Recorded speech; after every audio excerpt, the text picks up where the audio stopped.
اور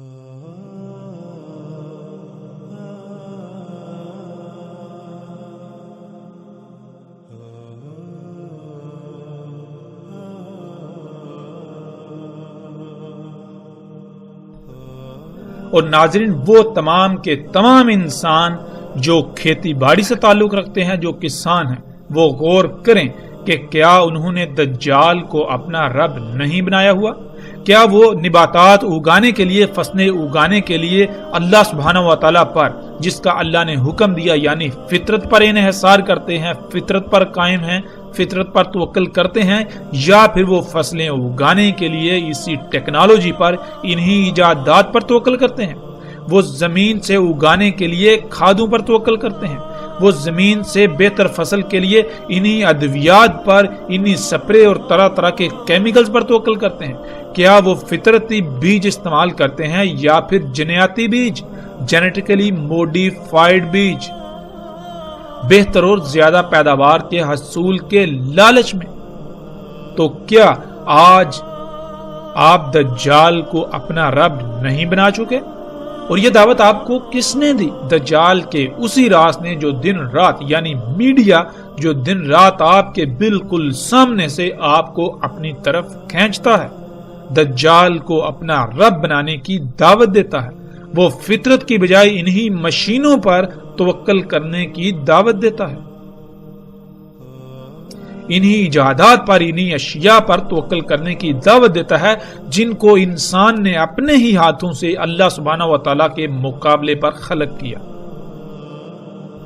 ناظرین، روایات کے مطابق رسول اللہ صلی اللہ علیہ وآلہ وسلم نے یثرب میں کھڑے ہو کر کئی بار مشرق کی طرف اشارہ کر کے کہا کہ دجال ادھر سے نکلے گا۔ ناظرین، محمد رسول اللہ صلی اللہ علیہ وآلہ وسلم کے وقت مکہ ہو یا مدینہ، دونوں کا مشرق از حجاز اور موجودہ سعودی عرب کا وہ علاقہ بنتا ہے جسے نجد کہا جاتا تھا، اور آج بھی اسے نجد کہا جاتا ہے۔ لیکن حیران کن اور چونکا دینے والی بات یہ ہے کہ عمرا، یعنی حکمرانوں کے پالتو علماء، جو ان کی خواہش پر حلال اور حرام کا تعین کرتے ہیں، انہوں نے اپنے تراجم و تفاسیر میں یثرب، جسے مدینہ کہا جاتا ہے، مدینے کے نام سے مشہور ہے، اس کا مشرق اور نجد عراق کو قرار دیا۔ لیکن جب ہم دنیا کا نقشہ اٹھا کر دیکھیں تو انسان ان علماء جو کہ امام الدجال ہیں، ان کے دجل پر حیران اور ششدر رہ جاتا ہے اور چونک جاتا ہے کہ عراق تو یثرب کے شمال میں واقع ہے، نہ کہ مشرق میں، جیسے کہ آپ سکرین پر دیکھ رہے ہیں۔ اس وقت سکرین پر آپ کو گوگل ارتھ، یعنی دنیا کا مصدقہ ترین نقشہ نظر آ رہا ہے، جس پر آپ اپنی آنکھوں سے دیکھ سکتے ہیں کہ عراق یثرب اور مکہ کے مشرق میں واقع ہے یا پھر شمال میں۔ اور جب آپ اپنی آنکھوں سے دیکھ رہے ہیں کہ عراق تو یثرب ہو یا مکہ ان دونوں کے مشرق کی بجائے شمال میں واقع ہے، تو پھر کیسے ان علماء دجال نے، علماء نے، ان حکمران کے پالتوں نے عراق کو نجد اور یثرب کا مشرق قرار دیا؟ اور اس سے بھی بڑھ کر حیرانی والی بات تو یہ ہے کہ آج تک کوئی ایک بھی انسان ایسا نظر نہیں آیا کہ جس نے تحقیق کی ہو اور اس دنیا کے نقشے کو سامنے رکھ کر اس دجل کو چاک کیا ہو۔ اور یہی بات اللہ سبحانہ و تعالیٰ نے قرآن میں اس طرح سے کہی کہ لوگوں نے، انسانوں نے اپنے ان ملاؤں کو، ان بڑوں کو اپنا رب بنا لیا۔ اور بالکل یہی بات محمد رسول اللہ صلی اللہ علیہ وآلہ وسلم نے بھی کہی تھی۔ اور جب صحابہ رضوان اللہ علیہم نے یہ سوال کیا کہ یا رسول اللہ صلی اللہ علیہ وآلہ وسلم، ایسا کیسے ہو سکتا ہے کہ کوئی اپنے ان ملاؤں کو اپنا رب بنا لے؟ تو رسول اللہ صلی اللہ علیہ وآلہ وسلم نے اس طبقے کے بارے میں کہا تھا کہ یہ طبقہ جس کو حلال کہے لوگ اسے حلال مان لیتے ہیں، اور جسے یہ حرام کہیں آنکھیں بند کر کے اسے یہ حرام مان لیتے ہیں۔ اور رب بنانا کیا ہوتا ہے؟ اور آج دنیا میں انسانوں کی اکثریت نے اپنے ان ملاؤں کو اپنا رب بنایا ہوا ہے۔ ہر لحاظ سے دینی معاملات میں، علم کے معاملات میں انہی پر انحصار اور انہی پر توکل کرتے ہیں۔ جس کو یہ حلال کہیں اس کو حلال جانتے ہیں، جس کو یہ حرام کہیں اس کو حرام جانتے ہیں۔ کوئی ایک بھی ایسا نظر نہیں آتا کہ جو غور و فکر کرے۔ اللہ سبحانہ و تعالیٰ نے قرآن میں بار بار غور و فکر کرنے کا حکم دیا۔ اللہ سبحانہ و تعالیٰ نے کہا ہم نے تمہیں آنکھیں، کان اور دل اس لیے دیے تاکہ تم ان سے غور و فکر کرو۔ جو تم ان آنکھوں سے ظاہر دیکھتے ہو، جو تم ان کانوں سے سنتے ہو، اس کے پیچھے کیا ہے، اس کے پیچھے جو بعد میں جو سامنے آئے گا اس کو پہلے جاننے کے لیے، تاکہ تم آئندہ کا لاہ عمل طے کر لو۔ دل سے غور و فکر کرو۔ اور جو لوگ غور و فکر نہیں کرتے، آنکھوں کا، کانوں کا اور دل کا اس مقصد کے لیے استعمال نہیں کرتے، جن کی آنکھیں محض صرف دیکھنے کے لیے، کان صرف سننے کے لیے اور دل صرف خون کو پمپ کرنے کے لیے ہیں، گویا کہ وہ چوپائے ہیں۔ ان کو اللہ سبحانہ و تعالیٰ نے قرآن کے ایک مقام پر چوپائے قرار دیا، دوسرے پر اندھے قرار دیا، تیسرے پر اموات قرار دیا اور چوتھے پر قبروں میں قرار دیا۔ یعنی جس مواد سے یہ وجود میں آئے، پہلے یہی میٹیریل، یہی مواد، یہی گوشت پوچھ پہلے اور چوپایوں کے وجود کا حصہ تھا، وہی مواد، وہی میٹیریل، وہی گوشت اب اس چارپائی کی صورت میں موجود ہے۔ ان میں اور اس میں کوئی فرق نہیں، اور اگر کوئی شے فرق کرتی ہے تو وہ یہی کہ غور و فکر کیا جائے۔ ناظرین، کچھ بھی ہو، جانور بھی دیکھ لیتے ہیں، جانور بھی سن لیتے ہیں، لیکن تب جب شے سامنے ہو۔ سامنے آنے سے پہلے جانور نہیں دیکھ سکتے، جانور نہیں سن سکتے، وہ سامنے آنے کے ہی محتاج ہیں۔ اور اگر انسان بھی تب ہی کسی شے کو دیکھے، تب ہی کسی شے کو سنے جب وہ سامنے آئے، تو ان میں اور انسانوں میں کیا فرق رہ جاتا ہے؟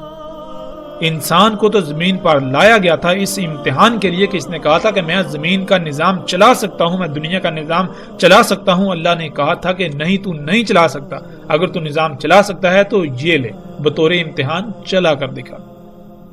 اور اس زمین کا نظام چلانے کے لیے کیا فائدہ مند ہے، کیا نقصان دہ ہے، اس کو جاننے کے لیے غور و فکر کرنا ہی باقی مخلوقات سے امتیاز کرتا ہے۔ اور جب کوئی غور و فکر کرے گا ہی نہیں تو اس میں اور ان چوپایوں میں یا ان میں جو اموات ہیں کوئی فرق رہ جاتا ہے؟ ہرگز نہیں۔ لیکن سب سے حیران کن اور چونکا دینے والی لرزہ خیز بات یہ ہے کہ یہی ملا جن کو لوگ اپنے سروں پر بٹھائے ہوئے ہیں، یہ کہتے ہیں کہ تحقیق سے کام نہ لو، عقل سے نہیں بلکہ نقل سے کام لیا جائے۔ یعنی جو ہمارے آباء و اجداد نے ہمارے لیے لکھ کر چھوڑ دیا، صرف اور صرف اسی پر اکتفا کرو، اس سے آگے تم اپنی عقل نہیں دوڑا سکتے، تم غور و فکر نہیں کر سکتے۔ اگر تم غور و فکر کرو گے تو گمراہ ہو جاؤ گے، نئی نئی راہیں ایجاد کر بیٹھو گے۔ تو نعوذ باللہ، کیا اللہ سبحانہ و تعالیٰ نے جو قرآن میں یہ تمام کی تمام آیات بیان کی، ان کو نکال کر باہر پھینک دیا جائے؟ بنی اسرائیل کو اللہ سبحانہ و تعالیٰ نے کہا کہ ان کو سور اور بندر بنا دیا گیا، تو کیا وہ جسمانی ساخت ان کی تبدیل کر کے ان کو سور بندر بنایا گیا، یا پھر اللہ سبحانہ و تعالیٰ نے قرآن میں بالکل واضح کیا کہ ان پر اللہ سبحانہ و تعالیٰ نے کہا تھا کہ ہم نے تم پر حلال کیا طیبات کو، مگر انہوں نے طیبات کو چھوڑ کر خبائث کو اختیار کیا، جس سے ان کے اندر وہی خصوصیات پیدا ہوگی جو سور اور بندر میں ہوتی ہیں۔ سور کی گردن نہیں مڑتی، اور گردن کا پیچھے نہ مڑنا، اس کا مطلب یہ ہوتا ہے کہ پیچھے مڑ کر نہ دیکھ پانا، اور پیچھے مڑ کر نہ دیکھ پانا تدبر نہ ہونے کی علامت کہلاتا ہے، کہ آپ نے جو پیچھے کیا آپ اس میں غور و فکر کریں اور آگے بڑھیں، تاکہ پیچھے آپ نے جو کیا اس میں جب آپ غور و فکر کریں گے، اگر اس میں کوئی کمی، کوئی کجی، کوئی کوتاہی تھی تو آئندہ آپ اس کو نہیں دہرائیں گے، آئندہ آپ اس سے سیکھتے ہوئے اس سے بچنے کی کوشش کریں گے۔ اسے کہتے ہیں تدبر، جو کہ سور میں نہیں ہوتا۔ اس کے علاوہ سور خبائث کا منبع ہوتا ہے۔ اور بندر جو کہ عقل کی بجائے نقل سے ہی کام لیتا ہے، جو بندر کے سامنے کیا جائے گا بندر وہی کرے گا۔ تو بالکل یہی خصوصیات بنی اسرائیل کے اندر آ گئی تھی، نہ تو ان میں تدبر تھا اور نہ ہی ان میں تحقیق اور غور و فکر کا مادہ موجود تھا۔ وہ جیتے جاگتے انسان تو تھے، لیکن ان کی حیثیت و اہمیت سور و بندر سے بڑھ کر نہیں تھی، اور بالکل آج یہی منظر موجودہ انسانوں میں جب غور و فکر کیا جائے تو نظر آتا ہے۔ ناظرین، ہم پلٹتے ہیں واپس اپنے موضوع کی جانب۔ ناظرین جیسے جیسے ہم آگے بڑھیں گے تو آگے رسول اللہ صلی اللہ علیہ وآلہ وسلم کے ایسے الفاظ بھی آئیں گے جن میں رسول اللہ صلی اللہ علیہ وسلم نے یہ کہا تھا. روایات کے مطابق رسول اللہ صلی اللہ علیہ وآلہ وسلم نے یثرب میں کھڑے ہو کر کئی بار مشرق کی طرف اشارہ کر کے کہا کہ دجال ادھر سے نکلے گا. مکہ ہو یا مدینہ دونوں کا مشرق ارض حجاز اور موجودہ سعودی عرب کا وہ علاقہ بنتا ہے جسے نجد کہا جاتا تھا اور آج بھی نجد کہا جاتا ہے. ناظرین جیسے جیسے ہم آگے بڑھیں گے تو آگے ایسی روایات آئیں گی جن میں رسول اللہ صلی اللہ علیہ وآلہ وسلم کے ایسے الفاظ ملیں گے کہ رسول اللہ صلی اللہ علیہ وسلم نے کہا کہ دجال اس زمین سے نکلے گا جس میں اگانے کی صلاحیت رکھنے والے، زمین کو اگانے پر مجبور کرنے والے عناصر یعنی کھادیں اور کیمیکلز وغیرہ ڈالے جائیں گے. اس زمین سے جو نکلے گا یعنی جو نباتات نکلیں گی وہ دجال ہوگا. جو فصل ایسی زمین اگائے گی وہ فصل دجال ہوگی. یعنی کھاد اور کیمیکل سے اگائی جانے والی فصلوں کا ظاہری پہلو تو بہت زبردست اور دل لبا دینے والا ہوگا، لیکن اس کا دوسرا باطنی پہلو بیماریوں، خامیوں، نقائص سے بھرپور ہوگا. اور یہی تو دجال ہے. یعنی انسان ان فصلوں کو جو کہ بہت زیادہ تعداد میں بہت دل لبا دینے والی ہوں گی انہیں اپنے لیے مسیحا، اپنے لیے فائدہ مند سمجھیں گے، مگر حقیقت یہ ہوگی کہ ان فصلوں کو کھانے والے انسانوں میں طرح طرح کی بیماریاں اور طرح طرح کی مصیبتوں کا انہیں سامنا کرنا پڑے گا. انسان کے جسم میں اللہ سبحانہ وتعالیٰ کا قائم کردہ توازن بگڑ جائے گا. ظاہر ہے جب اللہ سبحانہ وتعالیٰ نے اس جسم کو خلق کیا تو اللہ سبحانہ وتعالیٰ ہی کو علم ہے کہ اس جسم میں تمام کے تمام مخلوقات کی ضروریات کیا ہیں، ان کی ضروریات کا معیار اور مقدار کیا ہے. تو جب تک ہم اللہ سبحانہ وتعالیٰ پر ہی توکل کریں گے تو تب تک ہمارے جسم کا توازن برقرار رہے گا. اور جب ہم اس پر توکل کریں گے جسے یہ علم ہی نہیں کہ اس جسم کو کیسے خلق کیا گیا، جس جسم کی پیچیدگیوں کے بارے میں علم ہی نہیں رکھتا، تو لا محالہ ہم اس جسم میں قائم توازن کو بگاڑ دیں گے جسے ہم بیماریوں کا نام دیتے ہیں. تو ناظرین آج حیران کن طور پر یثرب جسے مدینہ کہا جاتا ہے یا مکہ، ان دونوں کا مشرق جس کی طرف محمد رسول اللہ صلی اللہ علیہ وآلہ وسلم نے اشارہ کر کے کہا تھا کہ ادھر سے دجال نکلے گا، تو ان دونوں کا مشرق اس وقت اور موجودہ نجد کا خطہ بنتا ہے جسے آپ سکرین پر دیکھ رہے ہیں. ناظرین مکہ و یثرب کے مشرق میں سعودی عرب کا 2000 کلومیٹر سے زائد لمبائی پر مشتمل لاکھوں مربع کلومیٹر صحرا سرسبز و شاداب باغات میں تبدیل ہو چکا ہے. آپ کو گول دائروں میں ہزاروں کھیت نظر آئیں گے اور ہر کھیت کا قطر اوسطاً 1 کلومیٹر ہے. یہ سب اسی ٹیکنالوجی سے ممکن ہوا اور اسی کو رسول اللہ صلی اللہ علیہ وآلہ وسلم نے دجال کہا. اور جیسے ہی ہم آگے بڑھیں گے تو ہمیں رسول اللہ صلی اللہ علیہ وآلہ وسلم کے یہ الفاظ بھی ملیں گے کہ دجال عرب کے جو صحرا ہیں انہیں سرسبز و شاداب باغات میں بدل دے گا. اور یہ سب کچھ آج آپ اپنی آنکھوں سے ہوتا ہوا دیکھ رہے ہیں. سعودی عرب میں یہ لاکھوں مربع کلومیٹر پر مشتمل رقبہ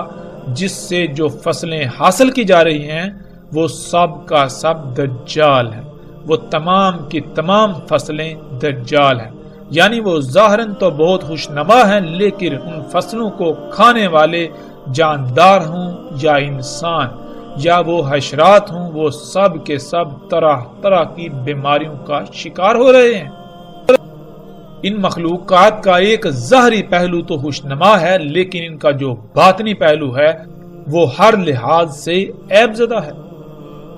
اور ناظرین وہ طبقہ جس طبقے کو رسول اللہ صلی اللہ علیہ وآلہ وسلم نے آسمانوں کے نیچے بدترین مخلوق قرار دیا،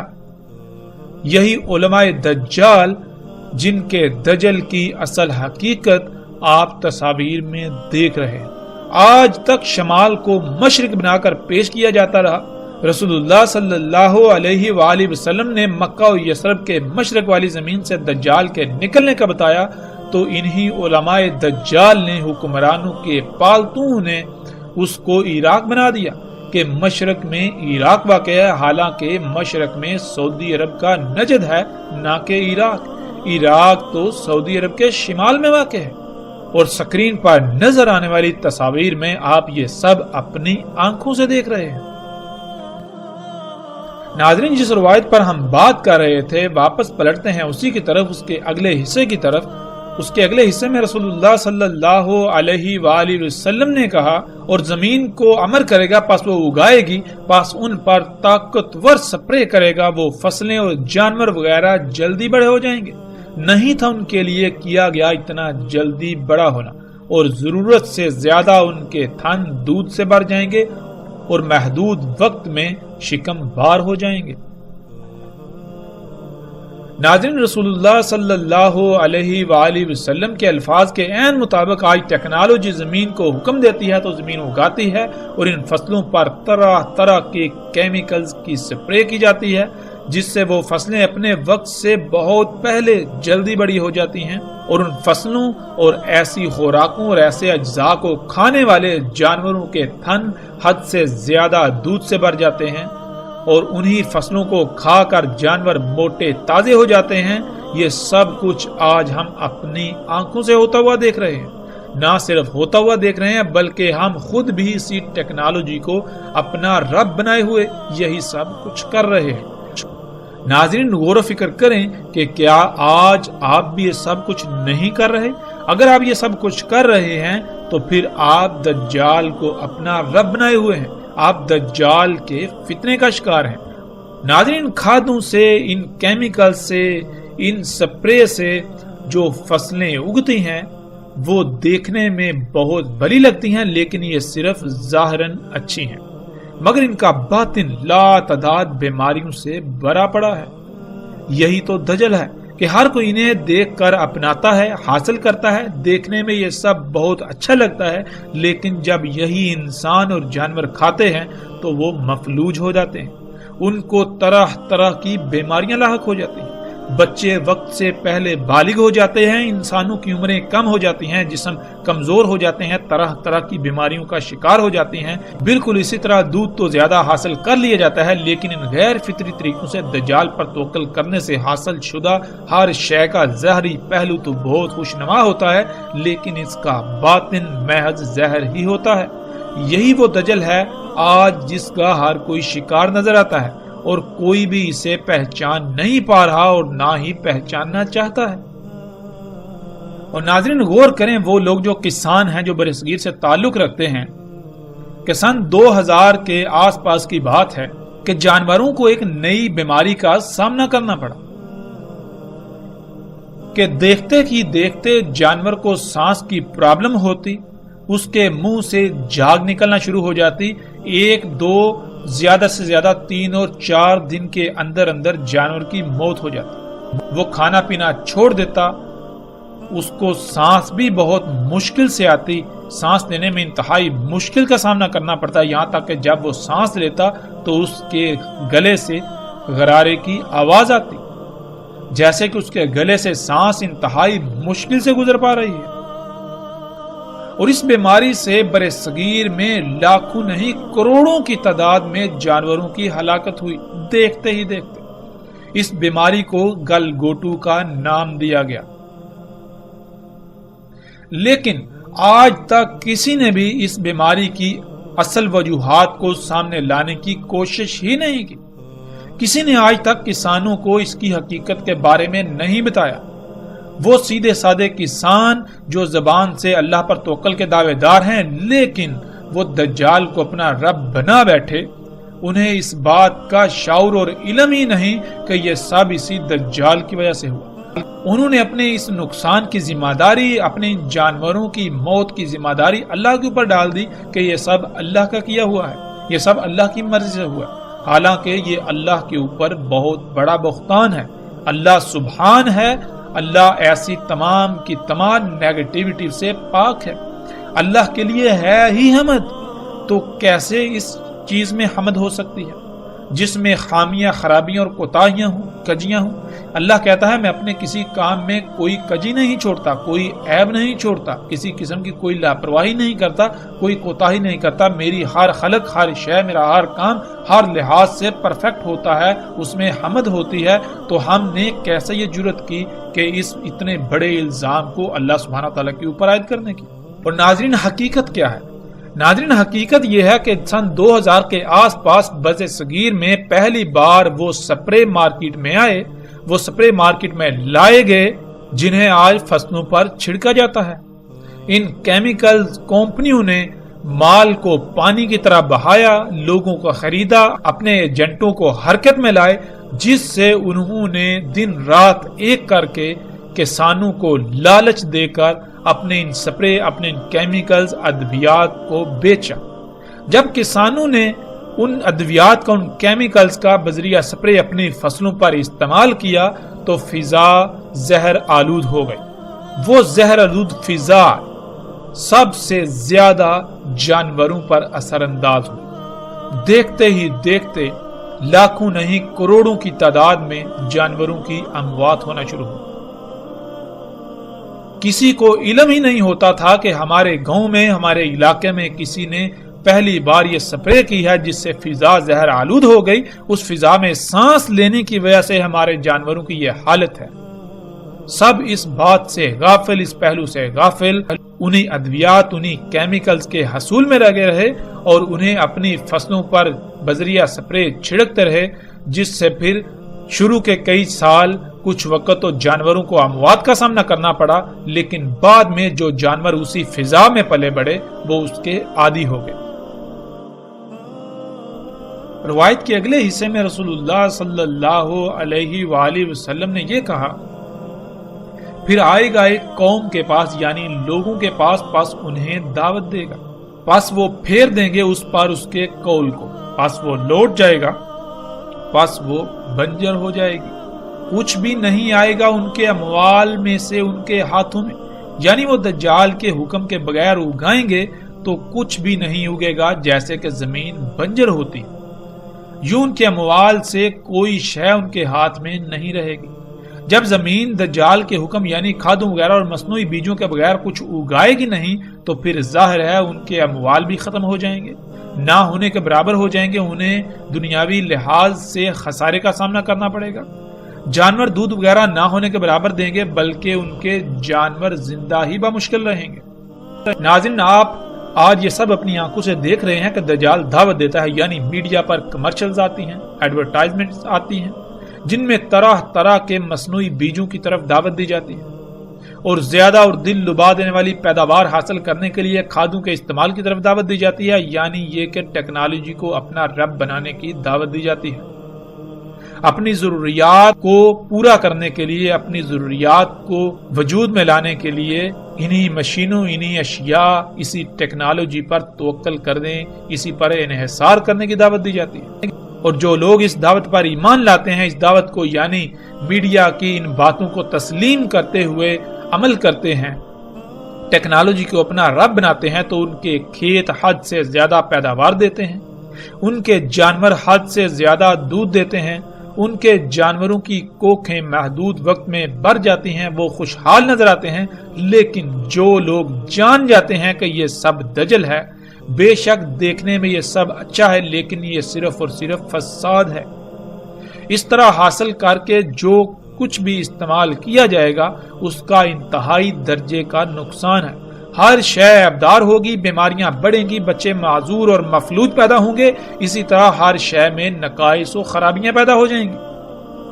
تو وہ لوگ ٹیکنالوجی کو رب بنانے کے بجائے فطرت پر انحصار کرتے ہوئے جب قدرتی بیج استعمال کرتے ہیں اور کھادوں کے بغیر, اس ٹیکنالوجی کے بغیر اگاتے ہیں, بارشوں پر انحصار کرتے ہیں, تو نتیجہ یہ نکلتا ہے کہ گویا ان کی زمین بنجر ہے,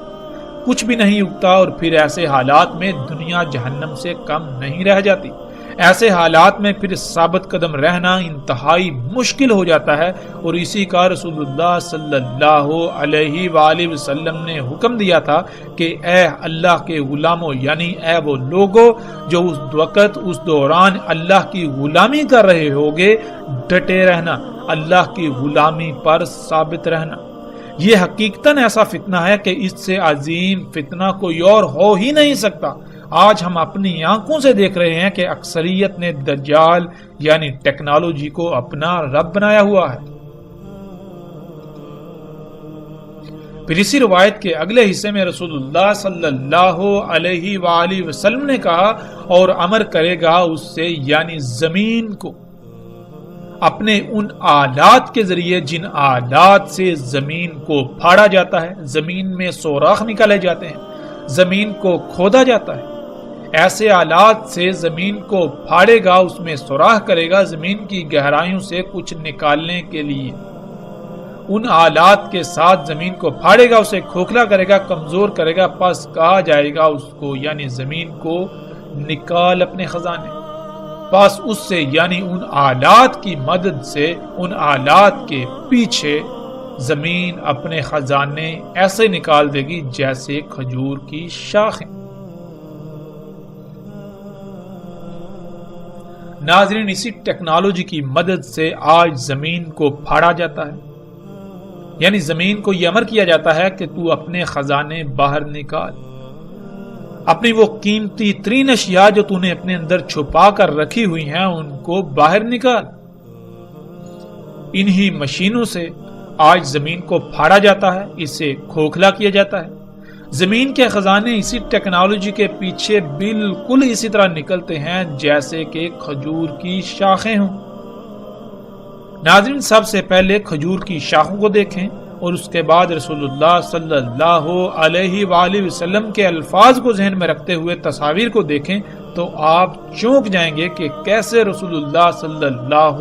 علیہ وآلہ وسلم نے ہر لحاظ سے اور ہر پہلو سے انتہائی باریک بینی سے دجال کے بارے میں آگاہ کر دیا، لیکن کوئی بھی نہیں جو سمجھنے کی کوشش کر رہا ہو۔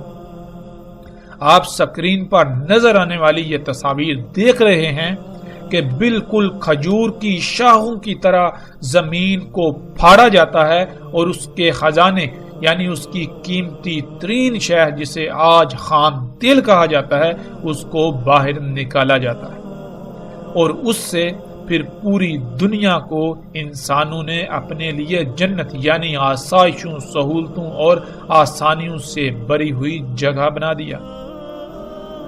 لیکن یہ جنت حقیقت میں نہ صرف دنیا میں بھی جہنم ہے بلکہ آخرت میں بھی اس کا انجام جہنم ہے۔ دنیا میں کوئی بھی اس کو جہنم کہنے کو تیار ہی نہیں، اس کے باوجود کہ پوری دنیا کو ہر طرح کے سخت ترین حالات اور ہلاکتوں کا سامنا ہے، وہ سب اسی کی وجہ سے۔ زمین کے خزانے جنہیں کالا سونا یعنی بلیک گولڈ بھی کہا جاتا ہے، جن کے لیے آج پوری دنیا میں جنگ و جدل ہو رہا ہے اور شہروں کے شہر کھنڈرات میں بدل رہے ہیں، اور ان قریب انہی خزانوں کے حصول کی خاطر دنیا کو القاریہ یعنی آخری عالمی ایٹمی جنگ کا سامنا کرنا پڑے گا، جس سے ہونے والی تباہی کا اندازہ اس طرح لگایا جا سکتا ہے کہ اس میں پہاڑ بھی ریزہ ریزہ ہو جائیں گے، یعنی ایسے ہتھیاروں کا، ایسے بموں کا استعمال کیا جائے گا جو پہاڑوں کو روئی کی طرح اڑائیں گے۔ یہی خام تیل وہ دجال ہے جس سے دنیا میں جنت اور جہنم دونوں موجود ہیں۔ جو ٹیکنالوجی کو رب بنائیں گے تو دنیا ان کے لیے جنت، اور جو اسے رب نہیں بنائیں گے تو دنیا ان کے لیے جہنم بن جائے گی۔ اور کیا یہ سب آج اپنی آنکھوں سے ہوتا ہوا نہیں دیکھ رہے؟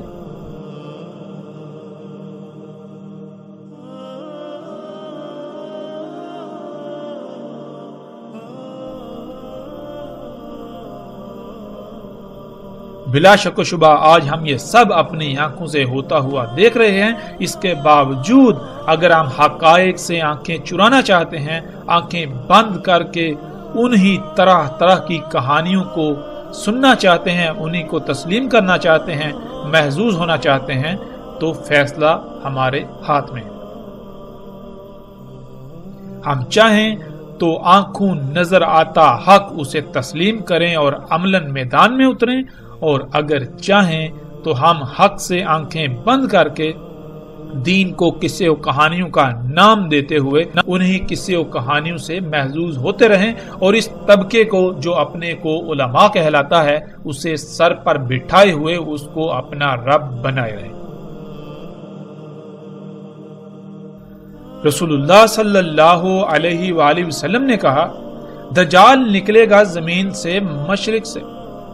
کہا جائے گا اسے خراسان، یعنی مشرق میں خراسان نامی زمین کے ساتھ جو علاقہ ہوگا، جو خطے ہوں گے، وہاں سے دجال نکلے گا۔ اس کی اتباع کرنے والی اقوام کے چہرے چپٹے ہوں گے، تہ دار۔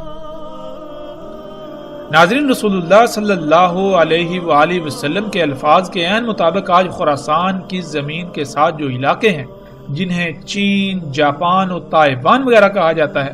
وہی دجال یعنی ٹیکنالوجی تیار ہو کر نکل رہی ہے،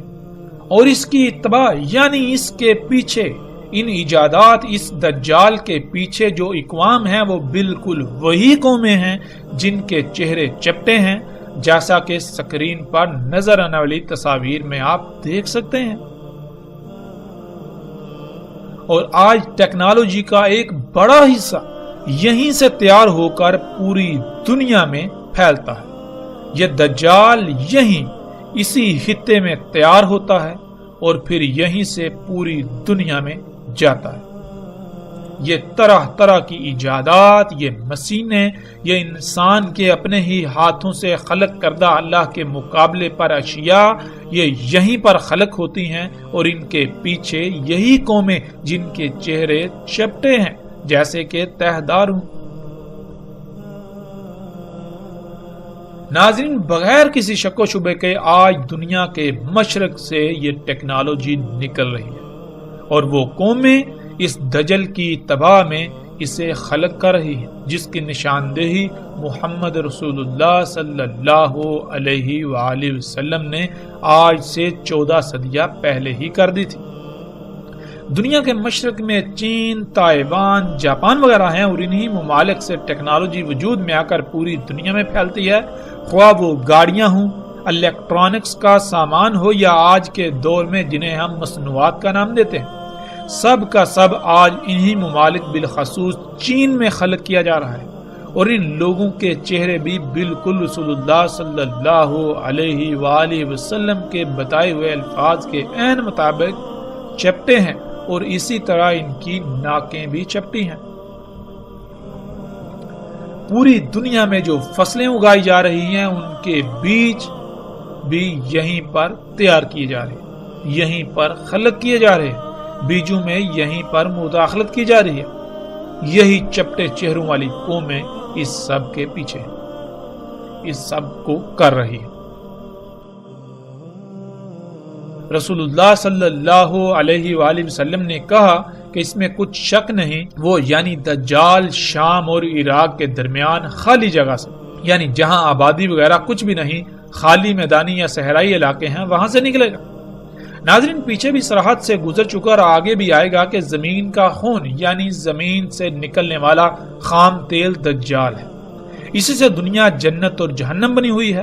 اور خام تیل بالکل انہی مقامات سے نکل رہا ہے جہاں سے رسول اللہ صلی اللہ علیہ وآلہ وسلم نے کہا، یعنی شام اور عراق کے درمیان خالی جگہوں سے، جو کہ صحرائی علاقے ہیں، میدانی علاقے ہیں، اور سکرین پر نظر آنے والی تصاویر میں آپ دیکھ سکتے ہیں۔ رسول اللہ صلی اللہ علیہ وآلہ وسلم نے کہا، اس میں کچھ شک نہیں، وہ یعنی دجال شام کے سمندر میں یا یمن کے سمندر میں نہیں، بلکہ مشرق کی سمت سے، نہیں وہ مشرق کی طرف سے، نہیں وہ مشرق کی طرف سے، اور اپنے ہاتھ سے مشرق کی طرف اشارہ کیا۔ ناظرین، آج اگر ہم بحر شام کو دیکھیں تو وہاں ٹیکنالوجی سے لیس گدھے بحر شام میں کھڑے ہیں، اور بحر یمن میں بھی، جہاں سے دجال یعنی یہ ٹیکنالوجی مومنوں پر حملہ آور ہے۔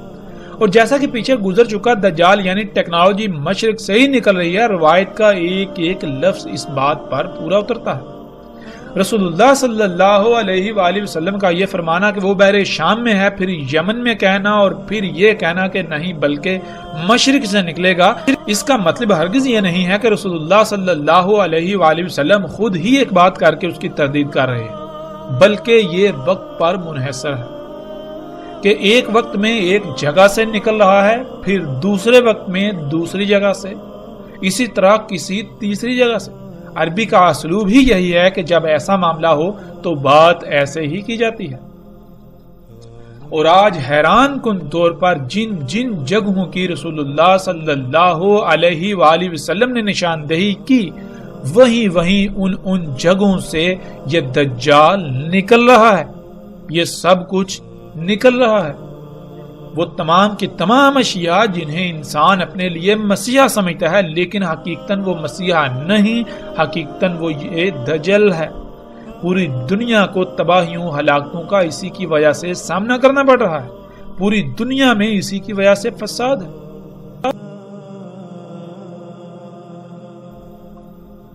رسول اللہ صلی اللہ علیہ وآلہ وسلم نے کہا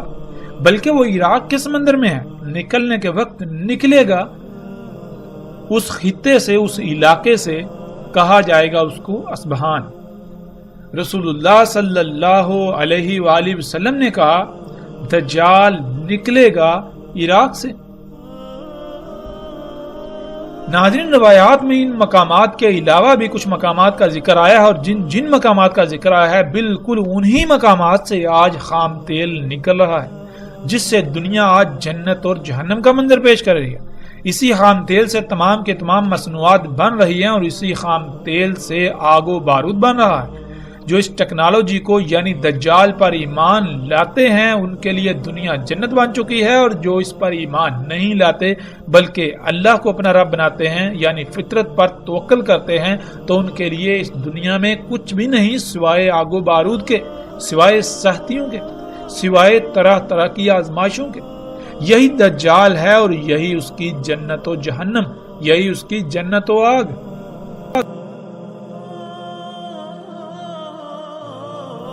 رسول اللہ صلی اللہ علیہ وآلہ وسلم نے کہا اس میں کچھ شک نہیں، ٹھیک کرے گا پیدائشی اندھے کو اور برس یعنی جزام کوڑ کے مریضوں کو، اور حیات دے گا موت کو، اور کہے گا انسانوں کو میں تمہارا رب ہوں، یعنی اپنی تمام کی تمام ضروریات کو پورا کرنے کے لیے مجھ پر ہی توکل کرو، مجھ پر ہی انحصار کرو۔ پس جس نے کہا تو میرا رب ہے، یعنی جس نے اسے اپنا رب بنایا، جس نے اپنی ضروریات کو پورا کرنے کے لیے اس پر توکل کیا، پس تحقیق یعنی بلا شک و شبہ کوئی دو رائے نہیں کہ وہ فتنے میں پڑا۔ اور جس نے کہا کہ اللہ میرا رب ہے، یعنی جس نے اپنے آپ کو فطرت پر قائم کیا، جس نے اپنی ضروریات کو پورا کرنے کے لیے فطرت پر انحصار کیا یہاں تک کہ اس کی اسی پر موت ہوئی، پس تحقیق یعنی بلا شک و شبہ یہ بات طے شدہ ہے کہ وہ بچا لیا گیا دجال کے فتنے سے، اور نہ ہی اس کے بعد اس پر کوئی فتنہ ہوگا اور نہ عذاب۔ پس رہے گا زمین میں، یعنی دجال زمین میں رہے گا جتنا اس کا رہنا اللہ کے قانون میں ہے، اور زمین پر رہنا اس کا اللہ کے قانون میں کتنا ہے، جب تک کہ عیسیٰ ابن مریم علیہ السلام نہ آ جائے۔ پھر آئیں گے عیسیٰ ابن مریم علیہ السلام مغرب سے پہلے، یعنی امت محمد کے یوم کے بالکل آخر میں، سات کے بالکل قریب، تصدیق کریں گے محمد علیہ السلام کی ایک ایک بات کی انہی کی کہی ہوئی باتوں سے، یعنی محمد علیہ السلام نے اپنی موجودگی کے وقت جس سے بھی متنبہ کیا، جو ہدایات و رہنمائی کی، جسے دجال کہا، جسے فتنہ کہا، لوگ ان سب باتوں کو بھول چکے ہوں گے اور الٹا ان ہدایات کے خلاف کر رہے ہوں گے۔ جس کو محمد علیہ السلام نے دجال کہا تھا، الٹا لوگ اسے مسیحا تسلیم کر چکے ہوں گے، اور انہیں اس بات کا شعور تک بھی نہیں ہوگا۔ دجال کو وہ اپنا رب بنا چکے ہوں گے، ہر وہ عمل کر رہے ہوں گے، ایسے ایسے اعمال انجام دے رہے ہوں گے جس سے محمد علیہ السلام نے روکا تھا۔ تو ایسی صورت میں واحد ایک ہی ایسی شخصیت ہوگی جو محمد علیہ السلام کی ایک ایک بات کی انہی کے کہے ہوئے الفاظ سے تصدیق کرے گی، کہ جسے تم اپنے لیے مسیحا سمجھتے ہو اسے محمد علیہ السلام نے دجال کہا تھا۔ جن اعمال کو تم اصلاح والے اعمال سمجھ رہے ہو اس سب کو تو خود محمد رسول اللہ صلی اللہ علیہ وآلہ وسلم نے فساد کہا تھا، یعنی محمد علیہ السلام کی ایک ایک بات کی تصدیق کریں گے کہ کیا محمد علیہ السلام جنہوں نے اپنی بعثت سے لے کر ساتھ کے قائم ہونے تک چھوٹے سے چھوٹے واقعے یا فتنے کا ذکر کرنا نہیں چھوڑا، تو کیا محمد علیہ السلام آج ہونے والے اتنے بڑے بڑے غیر معمولی امور کے بارے میں آگاہ کرنا، ان کے بارے میں ذکر کرنا بھول گئے تھے، یا انہوں نے بتایا ہی نہیں تھا؟ یہ غیر معمولی مشینیں، انسان کا انہی مشینوں کے ذریعے بادلوں کا برسانا، انہی مشینوں کے ذریعے پہاڑوں کو کاٹ کاٹ کر رستے بنانا، کئی کئی کلومیٹر لمبی غیر معمولی سرنگیں نکالنا، سینکڑوں کی تعداد میں انسانوں کا ایک ہی مشین پر سوار ہو کر فضا میں انتہائی تیز رفتاری سے سفر کرنا، ہر کام کا غیر معمولی حد تک تیز رفتاری کے ساتھ انجام پانا، انہی مشینوں کے ذریعے غیر معمولی درکار قوت کے حامل امور کو ایسے انجام دینا کہ جیسے خود بخود ہو رہے ہوں، نہروں اور دریاؤں کا مسخر ہو جانا، جب جی چاہے اور جتنا چاہے ان میں پانی چھوڑنا اور جب جی چاہے روک لینا،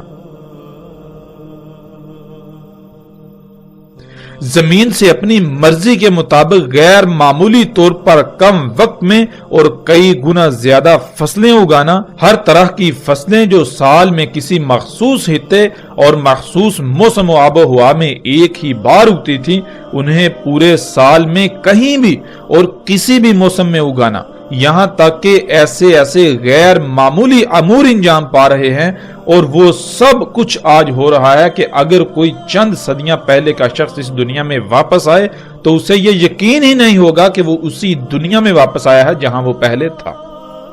کہ یہ وہ دنیا نہیں ہو سکتی، یہ وہ دنیا ہو ہی نہیں سکتی، یہ وہ رب ہو ہی نہیں سکتا جو میرا رب تھا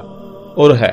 کیونکہ میرا رب تو سبحان ہے، وہ الرحمن ہے، وہ اپنی سنت، اپنا طریقہ، اپنے قوانین تبدیل نہیں کرتا، تو یہ کیسے ہو سکتا ہے کہ 1000 سال پہلے کے انسانوں کے لیے اس کے تمام قوانین اور ہوں اور آج وہ تمام کے تمام قوانین بدل دے؟ آج کے انسانوں کے لیے اس کا اگانے کا قانون تبدیل، بارشیں برسانے کا قانون تبدیل، وہ رب جو اپنی کائنات میں زمین و آسمان میں ایک رائی برابر بھی خرابی نہیں چاہتا، وہی ایسے امور انجام دینا شروع کر دے کہ جس سے پوری دنیا فساد زدہ ہو کر تباہیوں کے دہانے پر کھڑی ہو جائے، وہ رب جس کے لیے ہے ہی حمد، وہ ایسے امور انجام دے کر ہر کام میں خرابیاں ہی خرابیاں کر دے، احمد کا شائبہ تک نہ ہو، حمد کا شائبہ تک نہ ہو، یہ کیسے ہو سکتا ہے؟ یہ کیسے ہو سکتا ہے؟ میرا رب تو اس سب سے سبحان ہے، پاک ہے، وہ تو ایسا نہیں ہے، وہ تو الرحمن ہے، وہ انسانوں کے لیے اپنے قوانین نہیں بدلتا اور نہ وہ بدلنے والا ہے۔ ناظرین، تو سوچنے والی بات یہ ہے کہ اگر آج ان غیر معمولی امور کے بارے میں بات کی جائے تو بات کرتے کرتے بندہ تھک جائے، لیکن ان پر بات مکمل نہ ہو۔ اس غیر معمولی حد تک اور کثرت سے آج ایسے امور انجام پاتے ہوئے دیکھے جا رہے ہیں اور ہر کوئی انہی کا حصہ بنا ہوا ہے، تو یہ کیسے ممکن ہے کہ محمد علیہ السلام نے ان کا ذکر ہی نہ کیا ہو؟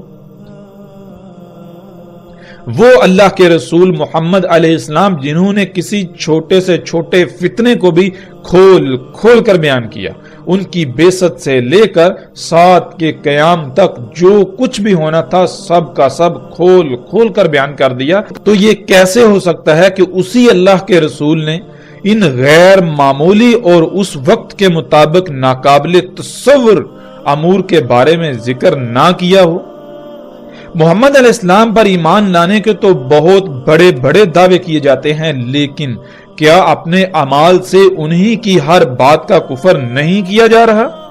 ایک طرف تو اس بات کا اقرار کیا جاتا ہے کہ محمد علیہ السلام نے اپنی بعثت سے لے کر قیام الساعہ تک رونما ہونے والے چھوٹے سے چھوٹے فتنے کا بھی ذکر کرنا نہیں چھوڑا، اور دوسری طرف یہ تسلیم کرنے کو تیار ہی نہیں کہ آج اتنے بڑے بڑے غیر معمولی امور کے بارے میں کچھ بتایا ہو۔ محمد علیہ السلام نے سب کچھ بتایا، لیکن لوگ وہی کریں گے جو پہلی قوموں نے کیا، اور وہی ہوا۔ تو ایسی صورت میں محمد علیہ السلام نے کہا تھا کہ واحد ایک ہی شخصیت ہوگی جو میری ایک ایک بات کی میرے ہی کہے ہوئے الفاظ سے تصدیق کرے گی اور وہ عیسیٰ ابن مریم علیہ السلام ہوں گے۔ تصدیق کریں گے محمد علیہ السلام کے ساتھ اور ان کی ملت پر ہوں گے، پس قتل کریں گے دجال کو، پھر اس میں کچھ شک نہیں، جو ہے وہ 7 کا قیام ہوگا۔